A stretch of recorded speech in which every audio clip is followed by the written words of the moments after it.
Убаво заврши колешката Лидија Питковска.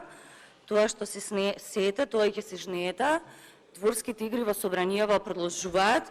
Овдека пријавени на неколку комисии во исто време, пленарна седница и парламентарното мнозинство глуми загриженост за земјоделците.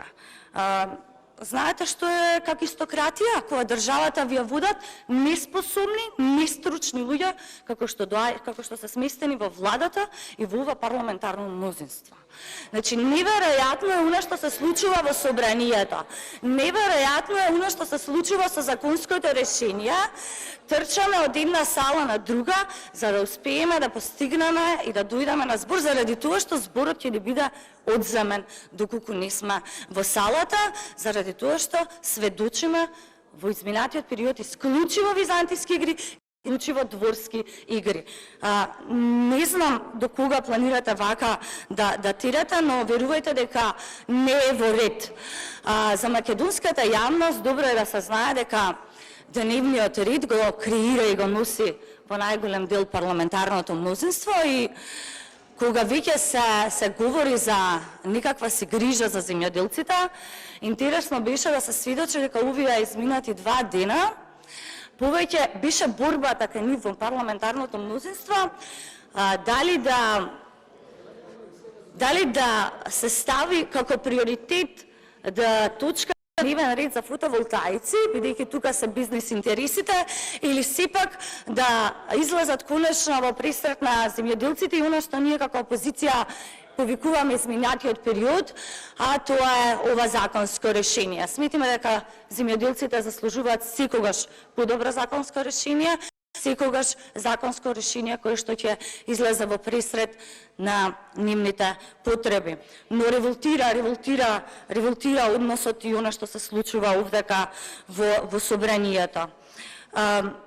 Не знам зашто е потребно секоја година да се врши притисок врз земјоделците или уште повеќе уцени за исплата на субвенциите со кои што тие се стекнуваат. Тоа е нивно законско стекнато право, но најверојатно тоа ќе треба да го објасни министерот за земјоделие, кој што почитувани земјоделци, почитувани граѓани денеска најде време за да дојде тука во Собранијето. Пред замислете да се направи една пиар активност и да има пресно потоа да се замине. Впрочем, не можеме да го видиме ние министерот за земјоделие во Собрание за подготвен да одговори за прашањата кои што го засегаат земјоделието, но често ева можеме да прочитаме некој Facebook статус или случајно го сретнеме како држи пиар тука прес за неговите пиар активности и тука завршува неговата грижа и разбирање за земјоделието и затоа велам дека во Македонија имаме какистократија.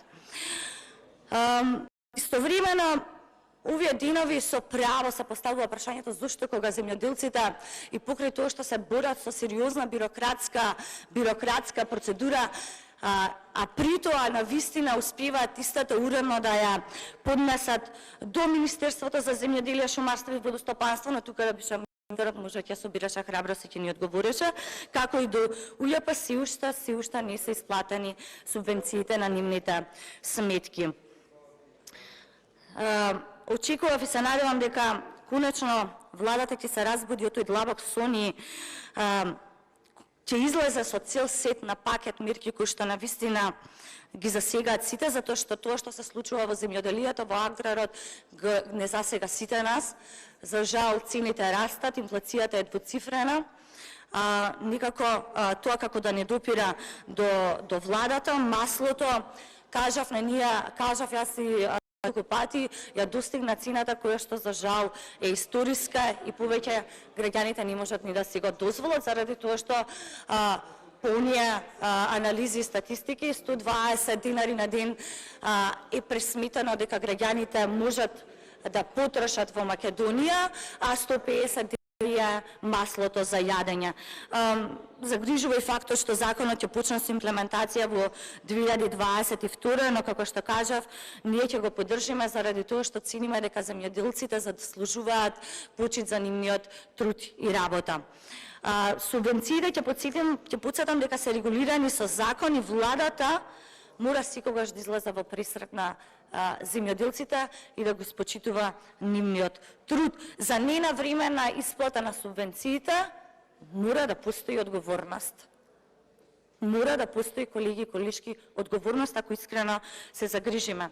На крај го скратам мојот говор заради тоа што ние како ВМРО ДПМН и како позиција рековме дека ќе го дадеме поддршка на ова законско решение затоа што земјоделците заслужуваат на вистина разбирање, заслужуваат поддршка секогаш почит кон нивниот труд и работа, затоа што тие се тие кои што го носат лебот на нашите трпези, на револтот за овие дворски игри кои што се случуваат во собранието, револтот за бегањето на владата, на представниците од владата, за да дадат извештај пред земјоделците, пред пратениците кои што ги представуваат токму нив, останува и за тоа ќе бараме одговорност, затоа што се потребни итни реформи во секторот на земјоделство, многу повеќе храброст, стручност и компетентност е потребно токму во овој сектор, затоа што повторно ќе кажам, токму храната на масата во Македонија ја носат земјоделците и тие го заслужуваат најдоброто. Ви благодарам.